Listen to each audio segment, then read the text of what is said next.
Masih terkait kasus narkoba, namun di TKP berbeda. Badan Narkotika Nasional menggerebek sebuah apartemen di Cisauk, Tangerang, Banten. Penggerebekan dilakukan di apartemen yang dijadikan tempat produksi narkoba jenis sabu. Dua pelaku berinisial IM dan DF ditangkap dalam penggerebekan ini.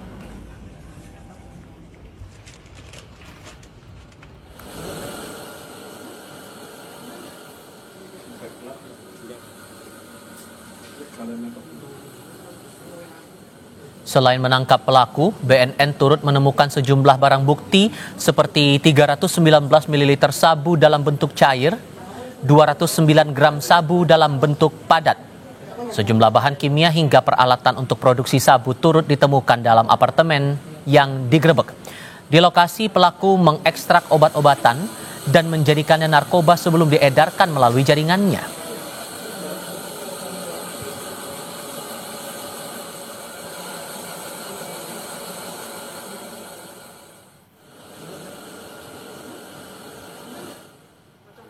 Prekursor utama, bahan utama.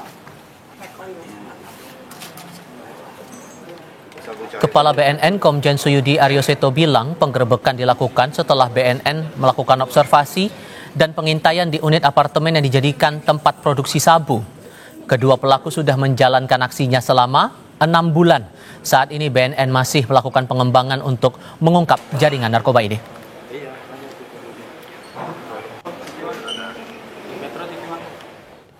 Bulan dan kita amankan 2 orang pelakunya, saudara IM yang bertugas sebagai koki atau pemasak, kemudian satu lagi saudara DF yang bertugas sebagai marketing ya, atau memasarkan daripada hasil olahan tersebut.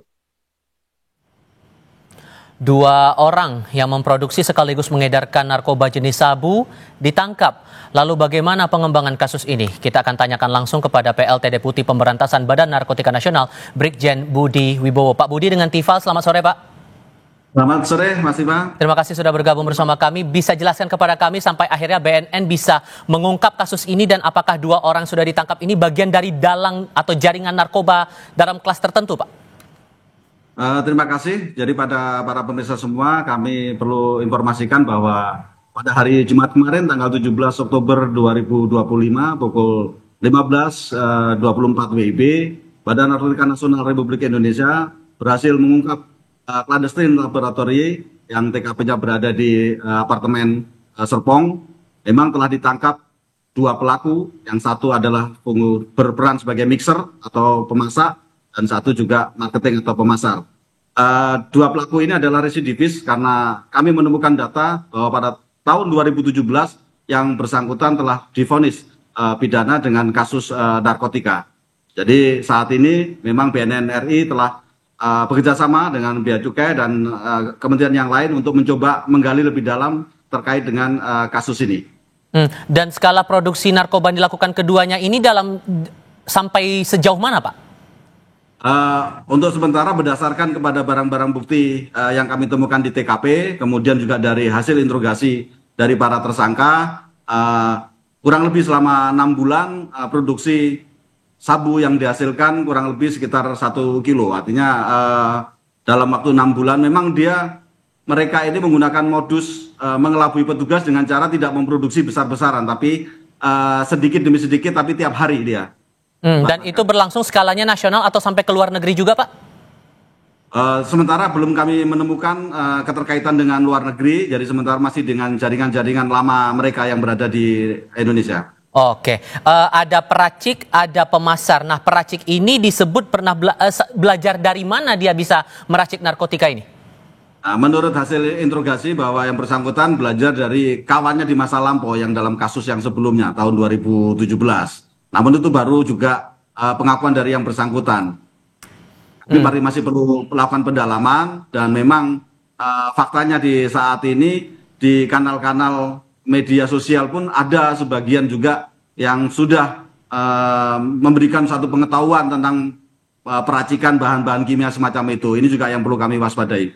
Oke, dan untuk sosok yang menjadi dalam tanda kutip guru bagi peracik ini apakah sudah diketahui atau proses penangkapannya gimana Pak sejauh ini? Belum, jadi BNN masih mencoba mendalami memastikan apakah betul kemampuan peracikan itu diperoleh dari seseorang yang disebutkan oleh salah satu tersangka atau hanya tersangka ini mengarang gitu ya, menyebut nama seseorang yang seakan-akan melepaskan dirinya dari jeratan yang lebih dalam. Untuk bahan racikan kemudian alat-alat produksinya ini didatangkan dari mana Pak? Apakah ada keterlibatan warga negara asing juga di sini? Tidak, jadi sampai sejauh ini hasil penyelidikan kami dan pendalamannya, mereka bahan-bahan kimia dan prekursor itu dibeli secara online, kemudian secara bertahap juga untuk mengelabui petugas, yang kemudian dirakit di salah satu kamar di apartemen itu secara simultan berkesinambungan setiap hari dia lakukan, dan produksinya memang kecil tapi langsung setiap hari juga dipasarkan. Oke, dan sejauh mana BNN menelusuri proses pembelian bahan dan alat-alat yang dilakukan oleh dua pelaku ini, Pak? Jadi sebenarnya proses pembelian alat-alat, karena alat-alat itu juga beredar di pasaran secara luas dan legal kan gitu. Memang pada umumnya modus operandi mereka adalah membeli secara parsial, tidak langsung dalam satu paket gitu, untuk menghindarkan dengan mudahnya bisa dideteksi bahwa ada upaya untuk memproduksi narkotika. Jadi dia terpecah-pecah membelikan peralatan, kemudian juga bahan-bahannya itu secara terpisah-pisah. Oke, Pak Budi Wibowo, terima kasih banyak sudah berbagi informasi bersama kami kali ini. Selamat sore, Pak. Selamat sore, Mas Iqbal. Terima kasih.